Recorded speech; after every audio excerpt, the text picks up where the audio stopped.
Earlier this year, I made a TikTok going over the yearly tradition that tokusatsu shows have where the previous main characters have a moment of passing on the torch to the next season's protagonist. For Kamen Rider, this comes in the form of a pre-season cameo appearance that typically happens within the last few episodes of any given season. But a random commenter brought to my attention these fairly obscure videos that existed featuring a past and future Kamen Rider running up some sort of hill in a relay-style race.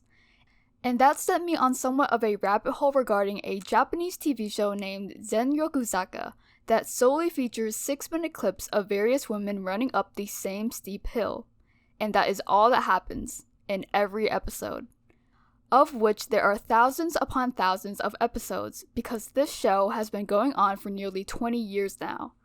Also, I know some of you are going to comment saying, isn't this in one of the Yakuza games? And I'm here to tell you yes, this is exactly what they're referencing.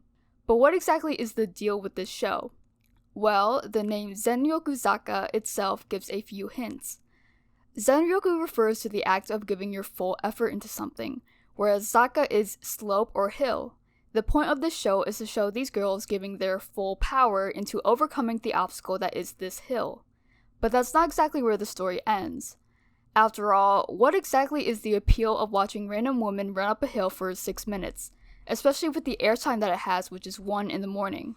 Do people really stay up late just to watch this? There's no competitions or prizes attached to this after all. The goal of the entire show is to simply run up this hill in front of a camera. Well, for one, most of the girls who appear on the show are all public figures of some sort. Whether they're models, actors, TV show hosts, or radio hosts, you get the idea. But another thing is that aside from whatever special segments they've done to spice things up over the years, it's a different girl every single episode. So that explains it, right? People watch the show for the weird aspects of it and the chance to see a girl run and get sweaty at the end. Simple enough. After all, the last few seconds of each episode involves the cameraman getting close and personal to each girl as they try to catch their breath. But oddly enough, considering the amount of success it has had, with the fact that they now added men to the mix over the years, maybe it isn't so cut and clear. After all, every episode starts off with the narrator saying the same line. This, too, is a hill that makes you want to run up it. There's a sense of people wanting to watch it to simply see another person, usually an attractive girl, accomplish something despite how small of a victory it may seem.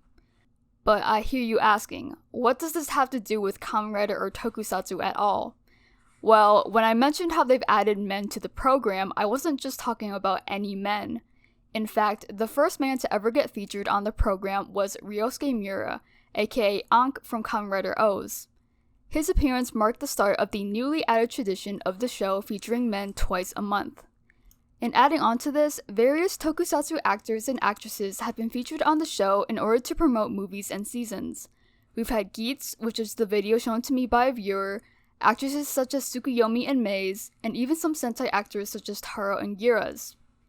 This show and the tokusatsu genre are no strangers to each other.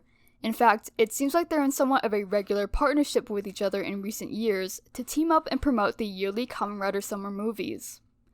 So if you've ever seen these random clips of fully suited Kamen Riders running up this very familiar street, now you know.